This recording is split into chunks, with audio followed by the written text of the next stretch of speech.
হালাল পশুর কোন কোন অঙ্গ খাওয়া নিষেধ? এই প্রশ্ন উত্তর হলো, হালাল পশুর প্রবাহমান রক্ত যেটি, সেটি খাওয়া পরিষ্কার এবং সুস্পষ্টভাবে হারাম। কোরআনে কারিমে আল্লাহ রাব্বুল আলামিন হারামের যে তালিকা উল্লেখ করেছেন তার মধ্যে দামে মাসফুহ বা প্রবাহমান রক্তের কথা উল্লেখ করেছেন। এজন্য কোনো পশুর গোশত খাওয়া হালাল হলেও তার প্রবাহমান রক্ত পান করা হারাম। অর্থাৎ শিরা উপশিরা যে রক্তটা প্রবাহমান থাকে, জবাই করার সময় যে রক্ত বের হয়ে থাকে, সেটি খাওয়া বা পান করা হারাম।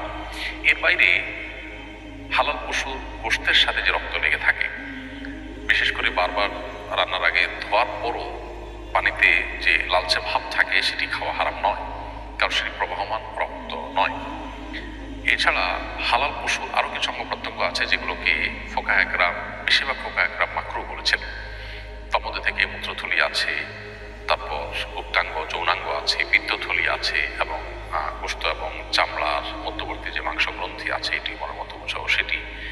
তো এগুলোকে ফোকাহ একরাম মাকরুহ বলেছেন, অন্ডকোষ খাওয়াকে মাকরুহ বলেছেন।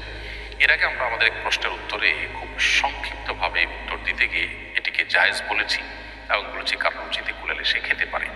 যদিও এক্ষেত্রে সংখ্যাগরিষ্ঠ ফোকাহ একরামের মত যেহেতু মাকরুহ, এই জন্য আমাদের আগের সে বক্তব্যকে আমরা এক্সপান্স করছি এবং এটি সঠিক যে এটি মাকরুহ। যদিও আরো আমাদের কেউ এটাকে জায়েজ বলেছেন, কিন্তু নাজায়েজ বা মাকরুহ বলার পাল্লাটাই ভারী। তবে হারাম শুধুমাত্র ওই প্রবাহমান রক্তটাই, এর বাইরে এগুলোকে মাকরুহ তালিকাতে ফোকাহ একরাম উল্লেখ করেছেন। এটি মাকরুহ সম্পর্কে অনেকগুলো দলিল উল্লেখ করা হয়েছে, যে হাদিস উল্লেখ করা হয়েছে যে নবী সাল্লাল্লাহু আলাইহি ওয়াসাল্লাম 7টি অঙ্গ খেতে অপছন্দ করতেন। এই হাদিসের সনদে মুহাদ্দিসিন একরামের যদিও আপত্তি আছে। আর এর বাইরে কোরআনে কারিমে আল্লাহ রাব্বুল আলামিন আমাদের জন্য খাবায়েস খাওয়াকে নিষেধ করেছেন। আবার মানুষের রুচিতে বাধে, মেজরিটি মানুষের রুচিতে যেটা নেয় না, সে জাতীয় জিনিসকে ফোকাহ একরাম নানা দলিলের আলোকে মাকরুহ বলেছেন। যার কারণে